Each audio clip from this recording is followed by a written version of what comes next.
Allora, cosa dici per domani? Cosa combiniamo qua sopra?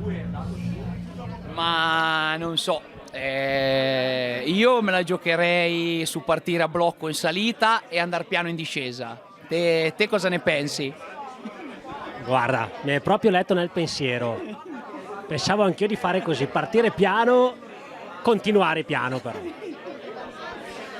E scherzi a parte, dai, com'è stata in Spagna sto giro? Mi ha detto che ti sei divertito, percorsi adatti a te, le discese disegnate per le tue caratteristiche.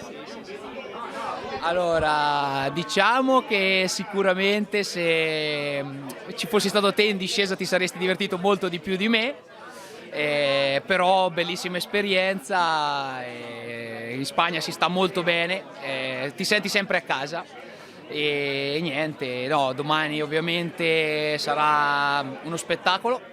Speriamo di essere davanti come l'anno scorso, protagonisti, e io anche nel finale mi sono un po' perso, ho avuto un problema di foratura e niente, dai, adesso intanto stasera gustiamoci questo aperitivo, questo Chardonnay che mi hanno detto che è la prima bottiglia aperta dalla cantina e che dire, io farei un brindisi alla gara e a domani. E alla nostra, dai.